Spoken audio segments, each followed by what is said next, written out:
టేకుమట్ల మండలంలో శ్రీరామనవమి సందర్భంగా శ్రీ సీతారాముల కళ్యాణం అంగరంగ వైభవంగా జరిగింది. టేకుమట్ల మండలం గర్మిల్లపల్లి గ్రామంలోని రామాలయంలో ఆలయ చైర్మన్ సంపత్ ఆధ్వర్యంలో సీతారాముల కళ్యాణ మహోత్సవం ఘనంగా జరిగింది. శ్రీరామనవమి సందర్భంగా భక్తులు ఎక్కువ సంఖ్యలో హాజరై స్వామివారిని దర్శించుకుని ప్రత్యేక పూజలు చేశారు. అనంతరం ఆలయ అర్చకులు సీతారాముల కళ్యాణాన్ని భక్తుల నడుమ నిర్వహించారు. గర్మిల్లపల్లి రామాలయంలో జరిగిన సీతారాముల కళ్యాణ మహోత్సవంలో జెడ్పీటీసీ పులి తిరుపతి రెడ్డి పాల్గొన్నారు. అంగరంగ వైభవంగా జరిగిన స్వామివారి కళ్యాణాన్ని చూడడానికి చుట్టుపక్కల గ్రామాల నుంచి భక్తులు అధిక సంఖ్యలో హాజరయ్యారు. భక్తులకు ఎలాంటి అసౌకర్యాలు కలగకుండా ఆలయ కమిటీ నిర్వాహకులు అన్ని జాగ్రత్తలు తీసుకున్నారు. అనంతరం అన్నదాన కార్యక్రమాన్ని నిర్వహించారు. ఈ కార్యక్రమంలో గ్రామస్తులు, చుట్టుప్రక్కల గ్రామాల ప్రజలు తదితరులు పాల్గొన్నారు.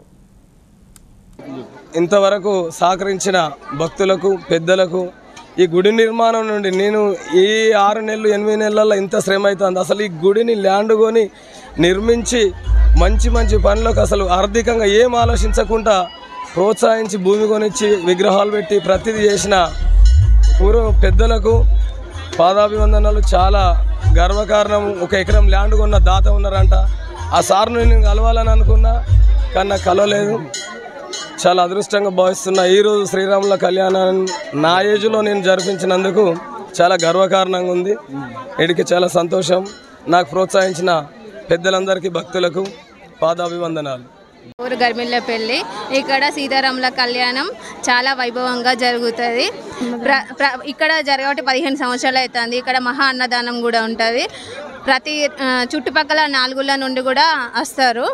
చాలా మంచిగా ఉంటుంది. ఇక్కడ గ్రామం టేకుమట్ల మండలం గర్మిల్లపల్లి గ్రామంలో అత్యంత వైభవంగా శ్రీరామ కళ్యాణం జరిపించడం జరిగింది. ఈ కార్యక్రమానికి చుట్టూ 10 ఊళ్ళ నుంచి వెళ్ళి వందలాది మంది వచ్చేసి ఈరోజు ఈ కళ్యాణ మహోత్సవాన్ని ఎంతో విజయవంతం చేసినందుకు ఈరోజు గర్మిల్లపల్లి గ్రామం తరపున, ఆలయం కమిటీ తరపున అందరికీ శుభాకాంక్షలు తెలుపుతున్నాం. ఈరోజు మహా అన్నదాన కార్యక్రమం ఈరోజు అతిపెద్ద మొత్తంలో ఏర్పాటు చేసేసి ఎంతో అభివృద్ధిగా ఈ మా ఆలయ కమిటీ తీసుకున్నందుకు మా ఆలయ కమిటీకి అందరికీ, మా గ్రామ ప్రజలందరికీ, దీనికి సహకారాలు అందించిన మా గ్రామ ప్రజలందరికీ కూడా ప్రత్యేక ధన్యవాదాలు తెలుపుతున్నాం.